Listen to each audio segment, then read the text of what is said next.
ఆకాశవాణి ప్రాంతీయ వార్తలు చదువుతున్నది కోన్రు భరత్ రత్నాకర్. ముఖ్యాంశాలు: రాష్ట్రంలో వస్త్ర పరిశ్రమ అభివృద్ధిని వేగవంతం చేసేందుకు కార్యాచరణ ప్రణాళిక రూపొందిస్తున్నట్లు వెల్లడించిన కేంద్ర మంత్రి గిరిరాజ్ సింగ్. విద్యుత్ శాఖ సహా పలు అంశాలపై సమీక్ష నిర్వహిస్తున్న ముఖ్యమంత్రి నారా చంద్రబాబు నాయుడు. రాష్ట్రంలోని నగరాలను చెత్త డంపింగ్ యార్డు రహితంగా మార్చేలా ప్రభుత్వం చర్యలు చేపడుతోందని పేర్కొన్న మంత్రి పి. నారాయణ. వర్షాల కారణంగా తలెత్తిన విద్యుత్ సమస్యలను పరిష్కరించేందుకు చర్యలు తీసుకుంటున్నామన్న విద్యుత్ శాఖ మంత్రి గొట్టిపాటి రవికుమార్. వార్తల వివరాలు.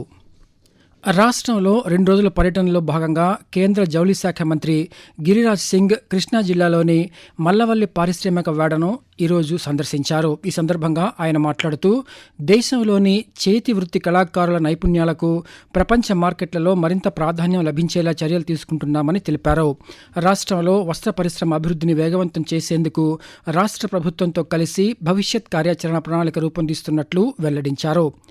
కేంద్ర ప్రభుత్వం అమలు చేస్తున్న ఉత్పత్తి ఆధారిత ప్రోత్సాహక పథకం PLI ద్వారా ఆంధ్రప్రదేశ్కు మరిన్ని నిధులు అందేలా కృషి చేస్తామని కేంద్ర మంత్రి తెలియజేస్తూ, कॉटन क्योंकि आंध्र एक ऐसा प्रदेश है जो कुछ भी कर सकता है. हमने एक धर्मावरण में अप्रूव किया है क्लस्टर, एक और क्लस्टर हम हैंडलूम भी आंध्र प्रदेश का एक बहुत बड़ा सेक्टर है और सेक्टर को डेवलप करना उद्देश्य है कि टेक्सटाइल का हब. अभी तक तो हैंडलूम के नाम से आंध्र प्रदेश, लेकिन टेक्सटाइल के नाम से.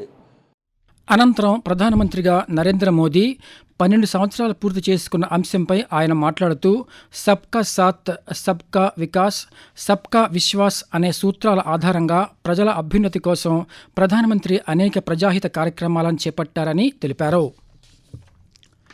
ముఖ్యమంత్రి నారా చంద్రబాబు నాయుడు ఈరోజు పలు అంశాలపై సమీక్ష నిర్వహిస్తున్నారు. అమరావతిలోని రాష్ట్ర సచివాలయంలో జరుగుతున్న ఈ సమావేశంలో తొలుత విద్యుత్ శాఖపై సమీక్ష నిర్వహిస్తున్నారు. విద్యుత్ సరఫరా పరిస్థితులు, వర్షాల నేపథ్యంలో తలెత్తిన సమస్యలు, విద్యుత్ పునరుద్ధరణ చర్యలపై అధికారులతో చర్చిస్తున్నారు. అనంతరం సైబర్ నేరాల కార్యాచరణ ప్రణాళికపై ప్రత్యేక సమావేశం నిర్వహించనున్నారని అధికారులు తెలిపారు. అలాగే పోర్టుల అభివృద్ధి, మౌలిక సదుపాయాల విస్తరణ, పెట్టుబడుల ఆకర్షణ వంటి అంశాలపై కూడా ముఖ్యమంత్రి సమీక్ష నిర్వహించనున్నారు. అదేవిధంగా రాష్ట్ర రవాణా వ్యవస్థ బలోపేతానికి సంబంధించి ఆర్టీసీ బస్సుల కొనుగోలు ప్రక్రియపై అధికారులతో సమావేశమై పురోగతిని తెలుసుకోనున్నారని అధికారులు తెలిపారు. రాష్ట్రంలోని నగరాలను చెత్త డంపింగ్ యార్డు రహితంగా మార్చేలా ప్రభుత్వం చర్యలు చేపడుతోందని పట్టణాభివృద్ధి శాఖ మంత్రి పి. నారాయణ తెలిపారు. ఎన్టీఆర్ జిల్లాలోని కొండపల్లిలో ఈరోజు పర్యటించిన మంత్రి అక్కడ నిర్మాణంలో ఉన్న వ్యర్థాల నిర్వహణ కేంద్రాన్ని పరిశీలించారు. ఈ సందర్భంగా ఆయన మాట్లాడుతూ ప్రస్తుతం విశాఖపట్నం, గుంటూరులో వేస్ట్ టు ఎనర్జీ ప్లాంట్లు పనిచేస్తున్నాయని తెలిపారు. రాష్ట్రంలోని మున్సిపాలిటీల్లో 107 ప్లాంట్లను ఏర్పాటు చేస్తున్నామని, వీటి ద్వారా ప్రతిరోజు 5,385 టన్నుల చెత్తను బయోగ్యాస్గా మారుస్తామని మంత్రి తెలియజేస్తూ, 123 మున్సిపాలిటీస్లో సాలిడ్ వేస్ట్ ప్రాసెసింగ్ చేసి వేస్ట్ బయటికి పంపించాలని ప్రాసెసింగ్ ప్లాంట్స్ని 107 శాంక్షన్ చేసాం. ఈ 107 ప్లాంట్లు పూర్తయితే 5,350 టన్నులు ప్రాసెస్ అయ్యి ఏ రోజు కారో చెత్త బయటకు వెళ్ళిపోతుంది. అదేవిధంగా డ్రై అంతా సపరేట్ చేస్తారు, వెట్ అంతా సపరేట్ చేస్తారు. ఈ విధంగా చేసే కార్యక్రమే ఈ ప్రాసెసింగ్ది. ఇవన్నీ కూడా జూన్ ఎండ్ లేదా జూలై మిడిల్కి పూర్తి అయ్యేటట్టుగా ఏజెన్సీస్కి ఇన్స్ట్రక్షన్స్ ఇచ్చాం. ఇవన్నీ చేస్తారు. రాష్ట్రంలో కురిసిన వర్షాలు, ఈదురుగాలుల కారణంగా పలు చోట్ల తలెత్తిన విద్యుత్ సమస్యలను పరిష్కరించేందుకు చర్యలు తీసుకుంటున్నామని విద్యుత్ శాఖ మంత్రి గొట్టిపాటి రవికుమార్ తెలిపారు. విద్యుత్ సమస్యలపై మంత్రి అధికారులతో ఈరోజు సమీక్ష నిర్వహించారు. ఈ సందర్భంగా ఆయన మాట్లాడుతూ ఉమ్మడి కృష్ణా, ప్రకాశం, బాపట్ల జిల్లాల్లో కొన్ని ప్రాంతాల్లో విద్యుత్ సరఫరాకు అంతరాయం కలిగిందని చెప్పారు. భారీ వర్షాల కారణంగా కొన్ని చోట్ల విద్యుత్ పునరుద్ధరణ పనులు ఆలస్యమవుతున్నాయని వెల్లడించారు. అలాగే ప్రజలు విద్యుత్ ప్రమాదాలకు గురికాకుండా అప్రమత్తత సందేశాలు పంపాలని అధికారులకు తెలిపారు. ప్రజలకు ఎలాంటి విద్యుత్ సమస్యలు ఉన్నా 1912 టోల్ ఫ్రీ నంబర్ను సంప్రదించాలని మంత్రి సూచించారు. ఆకాశవాణి ప్రాంతీయ వార్తలు వింటున్నారు. అకాల వర్షాలతో నష్టపోయిన రైతులను ప్రభుత్వం ఆదుకుంటుందని సూక్ష్మ, చిన్న, మధ్యతరహా పరిశ్రమల శాఖ మంత్రి కొండపల్లి శ్రీనివాస్ తెలిపారు. విజయనగరంలో నిర్వహించిన పాత్రికేయుల సమావేశంలో ఆయన ఈరోజు పలు అంశాలపై మాట్లాడారు. జూన్ 1వ తేదీ నుంచి విశాఖ కేంద్రంగా రైల్వే జోన్ కార్యకలాపాలు ప్రారంభం కానున్నట్లు తెలిపారు. అలాగే జూలై నెలలో భోగాపురం అంతర్జాతీయ విమానాశ్రయం ప్రారంభానికి ప్రభుత్వం ప్రణాళికలు సిద్ధం చేస్తోందన్నారు.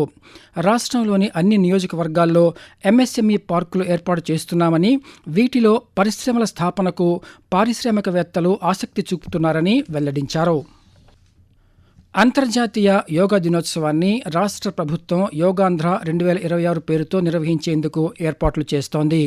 వచ్చే నెల 7వ తేదీ నుంచి 20వ తేదీ వరకు 14 రోజుల పాటు రాష్ట్ర వ్యాప్తంగా అవగాహన కార్యక్రమాలు, ప్రచారాలు నిర్వహించి జూన్ 21వ తేదీన అమరావతిలో 25,000 మందితో రాష్ట్ర స్థాయి యోగా కార్యక్రమం నిర్వహించనున్నారు. ఒక్కో జిల్లాలో ప్రత్యేకంగా యోగాంధ్ర నిర్వహించేందుకు ప్రభుత్వం ప్రణాళికలు సిద్ధం చేసింది. ఎన్టీఆర్ జిల్లాలో పోలీసులతో, తూర్పుగోదావరి జిల్లాలో ఖైదీలతో ఇలా 28 జిల్లాలకు 28 ప్రత్యేక ఇతివృత్తాలను ఖరారు చేసింది. ప్రతి జిల్లా కేంద్రంలో 1000 మంది చొప్పున పాల్గొనేలా ఏర్పాట్లు చేస్తోంది. గత 12 సంవత్సరాల్లో ప్రధానమంత్రి నరేంద్ర మోదీ నేతృత్వంలోని ఎన్డీఏ ప్రభుత్వం ప్రజాహిత పరిపాలన అందిస్తూ అభివృద్ధి సంక్షేమ కార్యక్రమాలను విజయవంతంగా అమలు చేస్తోంది. కేంద్ర ప్రభుత్వం అమలు చేసిన అనేక సంక్షేమ పథకాలను పూర్తి స్థాయిలో సద్వినియోగం చేసుకున్నామని శ్రీకాకుళం జిల్లాకు చెందిన లబ్ధిదారులు తెలిపారు. పీఎం కిసాన్ యోజన ద్వారా అందించే నగదు సహాయం పంటల సాగుకు ఎంతో ఉపయోగపడుతుందని శ్రీకాకుళానికి చెందిన వై భుజంగరావు తెలిపారు.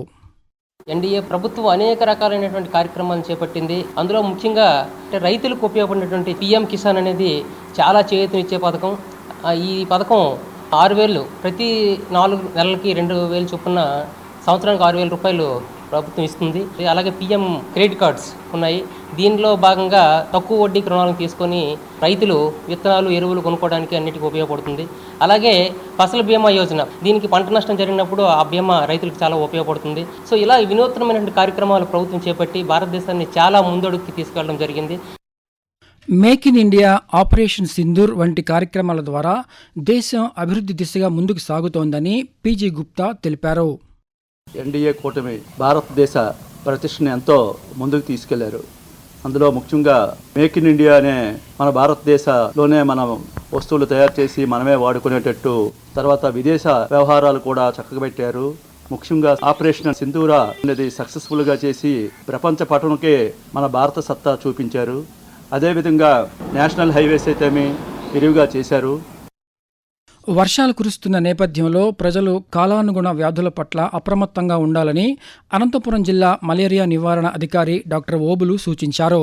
అనంతపురంలోని వైద్య ఆరోగ్య శాఖ కార్యాలయంలో ఆయన ఈరోజు మాట్లాడుతూ నివాస ప్రాంతాల్లో నిల్వ నీరు లేకుండా ఎప్పటికప్పుడు శుభ్రత పాటించాలని తెలిపారు. దోమల నివారణ కోసం ప్రభుత్వం ఫ్రైడే, డ్రైడే వంటి ప్రత్యేక కార్యక్రమాలు నిర్వహిస్తోందని చెప్పారు. నీటి నిల్వ లేకుండా మలేరియా, డెంగ్యూ వంటి వ్యాధులు వ్యాపించకుండా జాగ్రత్తలు తీసుకోవాలని సూచించారు. అంతర్జాతీయ శాంతి పరిరక్షకుల దినోత్సవాన్ని ఈరోజు జరుపుకుంటున్నాం. ప్రపంచ శాంతిని కాంక్షిస్తూ పలు దేశాల్లో రక్షణ, సౌభ్రాతృత్వాన్ని కాపాడేందుకు ఐక్యరాజ్య సమితి శాంతి పరిరక్షక దళం కృషి చేస్తున్న నేపథ్యంలో వారి సేవలను గుర్తించేందుకు ఐక్యరాజ్య సమితి ప్రతి ఏటా మే 29వ తేదీన అంతర్జాతీయ శాంతి పరిరక్షకుల దినోత్సవంగా పాటిస్తోంది. ప్రాంతీయ వార్తలు ముగించే ముందు ముఖ్యాంశాలు మరోసారి. రాష్ట్రంలో వస్త్ర పరిశ్రమ అభివృద్ధిని వేగవంతం చేసేందుకు కార్యాచరణ ప్రణాళిక రూపొందిస్తున్నట్లు వెల్లడించిన కేంద్ర మంత్రి గిరిరాజ్ సింగ్. విద్యుత్ శాఖ సహా పలు అంశాలపై సమీక్ష నిర్వహిస్తున్న ముఖ్యమంత్రి నారా చంద్రబాబు నాయుడు. రాష్ట్రంలోని నగరాలను చెత్త డంపింగ్ యార్డు రహితంగా మార్చేలా ప్రభుత్వం చర్యలు చేపడుతోందని పేర్కొన్న మంత్రి పి నారాయణ. వర్షాల కారణంగా తలెత్తిన విద్యుత్ సమస్యలను పరిష్కరించేందుకు చర్యలు తీసుకుంటున్నామన్న విద్యుత్ శాఖ మంత్రి గొట్టిపాటి రవికుమార్. ఆకాశవాణి ప్రాంతీయ వార్తలు ఇంతటితో సమాప్తం. తిరిగి సాయంత్రం 6 గంటల 10 నిమిషాలకు విశాఖపట్నం కేంద్రం నుంచి ప్రాంతీయ వార్తలు వింటారు.